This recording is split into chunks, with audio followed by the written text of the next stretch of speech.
What I'm telling you seems crazy, but I just don't know what to do. It's probably pointless to say anything, especially given everything I already know. But I'll start at the beginning. Perhaps you are as skeptical as I am. I didn't believe in gods, heaven or hell, or life after death. At first it all seemed like children's fairy tales. Then it seemed like a way to control people. Then it seemed like complete nonsense, unworthy of attention. But I was wrong. I don't know about God or heaven, but there sure is a hell. No frying pans or devils with pitchforks, no judgment or light at the end of the tunnel or anything else they like to describe. It's simple. Frighteningly simple. Accidents, plane crashes. There are thousands of ways to go to hell. The only thing they have in common is that people think they are still alive. I thought so, too. The transition is imperceptible. I was driving in a cab, had an accident, got pulled out, but had my right arm amputated. Hospital, disability, loss of job and meaning of life. My life here lasted 3 months. 3 nightmarish months during which my parents, who used to be nice and kind people, turned into embittered cattle, constantly biting at each other and taking out their resentment and anger on me. I lived under constant pressure. Unhappiness seemed to follow me through everything. Besides my parents, there were neighbors with drills, shouting alcoholics under the windows, bullies on the streets, insomnia, and nightmares. And to top it all off, my extremely poor health for no apparent reason. Little and big troubles filled all the time of my life.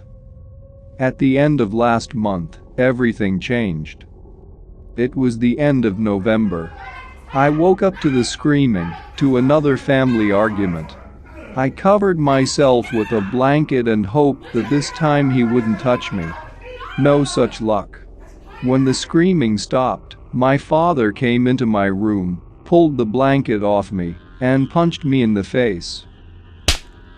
Shouted the same thing he usually did. "If you had died in that accident, we'd be all right." He hit me a few more times, then got dressed and went outside. Then I came out of the room and saw my mother. She was lying in a pool of blood. I called the police, got dressed, and left the house, very afraid to see my father. Now I lived alone. These 10 days seemed like paradise to me. No one yelled at me, no one hit me, no one accused me of all my sins. But there were just as many failures. When I ran out of food and had to leave the house, hooligans beat me and took my money and phone. I went home and called the police, but they just laughed at me. The next day hunger drove me to the store again. I bought canned food, dumplings, and breadcrumbs for a month. It could have gone on like this for a long time, but the night before last it happened. I spent the whole night on the internet. Toward dawn I stepped out into the hallway and was stunned.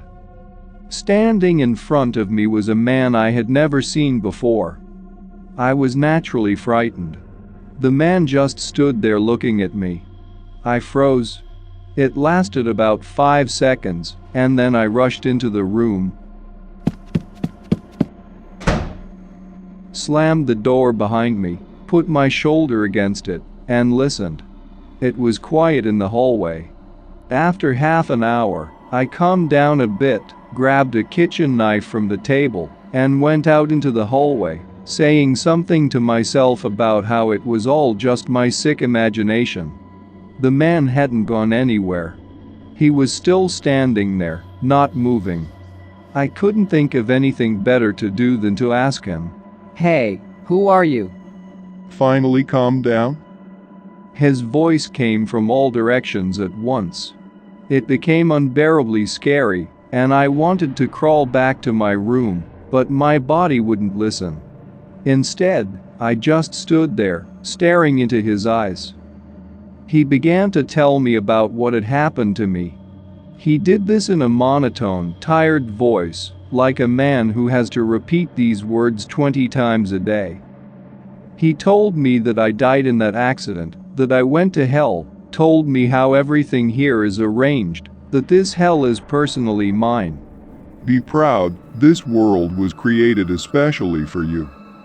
He told me that all the people here are not real, and that everyone has the same goal: to make my existence unbearable.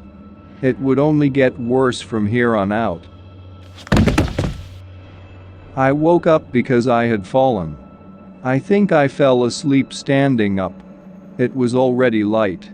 I think the worst thing that can happen is to realize that you're dead. It's like the end of a horror movie, when the hero finds out that the person he talked to 3 minutes ago has been dead for a week. That same night I poured hot water in the bathroom and, holding a knife in my teeth, slit my wrists. I woke up in the bathroom. It was very cold in there. I couldn't move.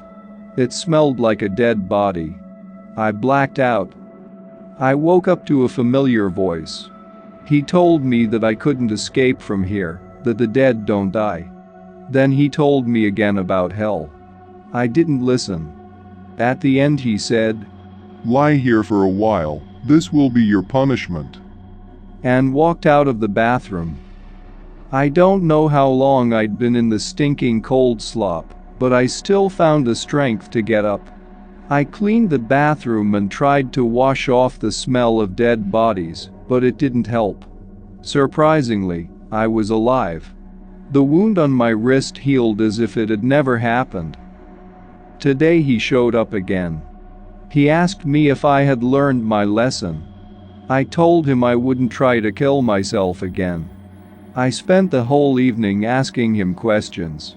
It turned out that he knew everything about me that I knew about myself. I asked him if he could give me my hand back. He grinned wickedly, as if he'd been expecting it for a long time, and I felt uncomfortable.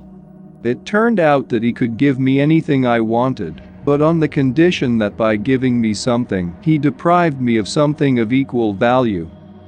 He let me choose, but I couldn't think of anything that amounted to getting my hand back.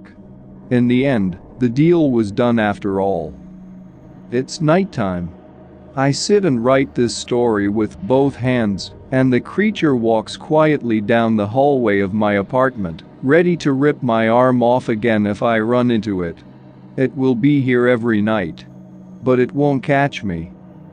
I know you're as much a part of my hell as anything else here, but still, I'm writing this. It doesn't make sense. Pain pulses in my head and confuses my thoughts. My body still reeks of decomposition. I don't know if I can get rid of that smell. Maybe this text will help me make sense of everything that has happened in the last 3 months, maybe not. But I think it will make me feel a little better.